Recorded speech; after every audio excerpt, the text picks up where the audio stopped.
জয় হিন্দ। চোখের আগের ভিডিওতে আমরা দেখেছিলাম যে আউটার পার্ট, এবার দেখব আমরা ইনার পার্টের মধ্যে কি কি থাকে।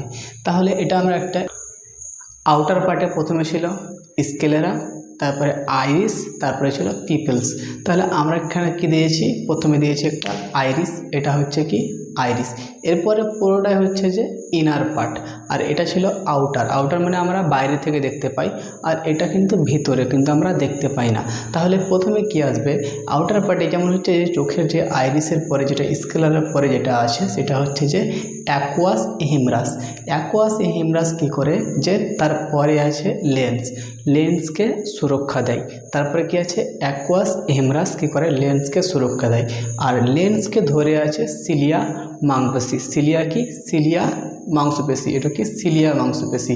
আর সিলিয়া মাংসের পরে এটা কি আছে, এটা হচ্ছে ভিক্টাস হিমরাস। এটা কি ভিক্টাস হিমরাস, এটা লিকুইড ভরা আছে।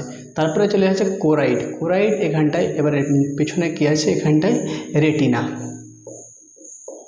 রেটিনা, এই রেটিনাতে কী করে ছবি তৈরি হয়। তো আমরা এবার পুরোপুরি পড়তে শুরু করি যে কী, কোথা থেকে, মানে লেন্সের কাজ কী। তাহলে আমরা লেন্স থেকে শুরু করি। তেমন হচ্ছে লেন্স। লেন্স কোথায় থাকে, লেন্স থাকে কেন্দ্রে, চোখের কেন্দ্রে বা ফোকাসে লেন্স থাকে। কী লেন্স থাকে, উত্তল লেন্স। মানে আমাদের চোখের সব থেকে চকচকা কি লেন্স, মানে সব থেকে চকচকা বস্তু হচ্ছে লেন্স। আমরা লেন্সের, এবার লেন্সের পরে কি চলে আসে, যেমন আমরা লেন্স দেখলাম, লেন্সের পরে কি আছে, সিলিয়া মাংসপেশি। এর সংখ্যা হচ্ছে 6টি। কটি, 6টি। এই সিলিয়া মাংসপেশি কী করে, লেন্সকে ধরে রাখে। যেমন লেন্সকে কী করে, যেমন সরে আসতে না দেয়, এদিক ওদিক চলে না যেতে দেয়, তার জন্য লেন্সকে ধরে থাকে। তারপরে যেমন হচ্ছে লেন্সের সিলিয়া মাংসপেশির কাজ কি, সিলিয়া মাংসপেশি এরকমই ওঠানামা করে।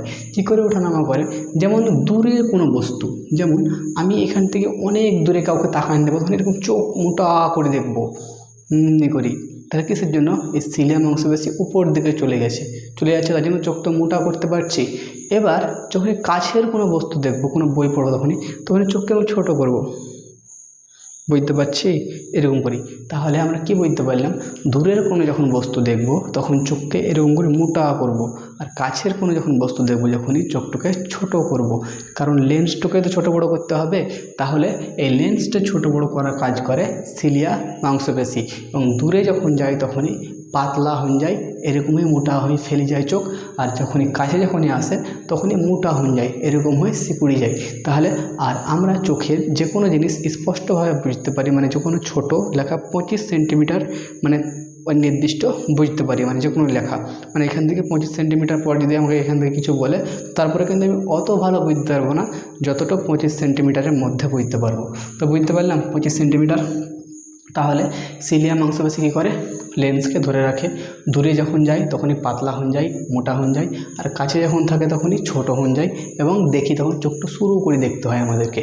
তারপরে চলে এলাম আমরা যেখানটায় সিলিয়া মাংসপেশি হয়ে গেল, লেন্সকে ধরে আছে, এটা হচ্ছে লেন্স। এটা কি লেন্স, এটা লেন্স, এটা সিলিয়া মাংসপেশি উপর। এটা কটি থাকে, 6টি, 6টি। এরপরে আমরা চলে আসি যে এবারে যাচ্ছে কোরাইড। কি কোরাইডের কাজ কি, কোরাইডের কাজ হচ্ছে যে যত সব নিউট্রন পুষ্টি, যেমন হচ্ছে কোরাইড কী করে, যে এখানটায় রেটিনাকে বা এখানটায় যে পুষ্টি বহন করে, যেমন প্রোটিন, খাদ্য তো লাগবেই। যে সমস্ত চোখে আমি দেখছি যে কোনো জিনিস বেঁচে থাকতে গেলে ওর খাবার লাগবে। খাবার কি, সেটা প্রোটিন হতে পারে, পুষ্টি হতে পারে।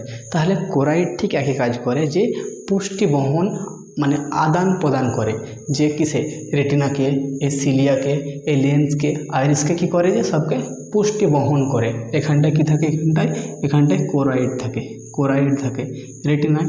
আমরা কি দেখেছি, রেটিনাকে পুষ্টি বহন করে, রেটিনা থেকে ক্লোরাইড সব পুরোটা পুষ্টি বহন করে বা প্রোটিন বহন করে। তাহলে ক্লোরাইড বুঝতে পারলাম।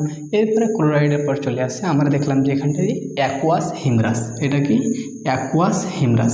এটা হচ্ছে অ্যাকুয়াস হিমরাস কী করে, এটা একটা তরল পদার্থ চোখের সামনে অংশ লেন্সকে সুরক্ষা দেওয়ার জন্য থাকে। যেমন আমাদের লেন্স এদিক ওদিক টলমডল যখন হবে, তখনই যেমন কোনো অসুবিধা না হয়। যেমন আমি এদিকে ঘুরেছি চোখ, লেন্সটাও তো ঘুরছে, তার জন্য এখানটায় কি একটা লিকুইড দেওয়া আছে। আমরা দেখব যে গাড়িতে বল বেরিং থাকে তখন কি হয়, ওখানটায় যেমন গ্লিচ দেওয়া থাকে, এদিক ওদিক ঘুরতে সুবিধা হয়, সেরকমই আমাদের চোখের ভিতরে অ্যাকিউয়াস মানে লেন্সের আগে যদি কোশ্চেন করে লেন্সের আগে কোন তরল পদার্থ পাওয়া যায়, তখন তোমাকে বলতে হবে যে অ্যাকুয়াস হিমরাস। কি পাওয়া যায়? অ্যাকুয়াস হিমরাস। বুঝতে পারলাম? লেন্সকে সুরক্ষা দেয়। এবার আমরা দেখব যে চোখকে সুরক্ষা দেয়। এটা কি? চোখ। এই চোখকে সুরক্ষা দেয় হচ্ছে ভিকটাস হিমরাস। ভিকটাস হিমরাস পুরো চোখকে, যে আমরা চোখটা গোটা ডিমের মতন হয়ে আছে, কিসের জন্য? এখানটায় লিকুইড ভরা আছে। কোন লিকুইড? ভিকটাস হিমরাস। এই ভিকটাস হিমরাস যদি কোনো কারণে আঘাতে চোখ থেকে লিকুইড বার হয়ে যায়, তারপরে কিন্তু আর ওই লিকুইড তৈরি হয় না। তার জন্য চোখটা আস্তে আস্তে টেরা টাইপের হয়ে যাবে, একটা মোটা আর একটা ছোটো এরকম হয়ে দেখতে পাবে না। কারণ যে ভিকটাস হিমরাস ওই একবারই তৈরি হবে, মানে দ্বিতীয়বার আর অতখানেক তৈরি হওয়ার ক্ষমতা থাকে না ভিকটাস হিমরাস। তার জন্য চোখকে ভালোভাবে সুরক্ষা করা আমাদের দরকার। কারণ এখানটা কী ভরা আছে? ভিকটাস হিমরাস। ভিকটাস হিমরাসের কারণে চোখ মোটা ডিমের আকারে, মানে দেশি মুরগির ডিমের আকারের মতো আছে। কিন্তু যদি ভিকটাস হিমরাস যদি একবার যদি কোনো আঘাত পেয়ে যায়, কিন্তু সেকেন্ডবার ও আবার কিন্তু আর তৈরি হবে না। তার জন্য চোখকে আমাদেরকে ভালোভাবে সুরক্ষিত করে রাখতে হবে। এটা কি হচ্ছে? এটা হচ্ছে যে ভিতরের পার্ট, এটা ভিকটাস হিমরাস। এরপরে চলে আসি যে হচ্ছে রেটিনা। এখানটায় কি? রেটিনা। এই যেমন আমরা কি দেখলাম, অ্যাকুয়াস হিমরাস লেন্সকে সুরক্ষা করে। কী করে? লেন্সকে সুরক্ষা করে। আর ভিকটাস হিমরাস রেটিনাকে সুরক্ষা করে এবং চোখের যে মোটা গোল আকার সেটা দেয়। এবং রেটিনার কাজ কি? রেটিনার কাজ হচ্ছে ছবি তৈরি করা। এবার আমি যে কোনো কিছু দেখছি মোবাইল, এটা কি আমারই মোবাইল, তো আমার ছবি তুলে তো কোনো জায়গায় তো লোড করতে হবে। যেমন আমি মোবাইলে যদি আমি এরকম কচাকচ ছবি তুলি, যদি মেমোরি কার্ড না থাকে তাহলে কী করে লোড হবে? সেরকমই রেটিনা কী করে? ছবি তোলার কাজ করে, লোড করার কাজ কে করে? এরপরে নেক্সট ভিডিওতে জানবো। জয় হিন্দ।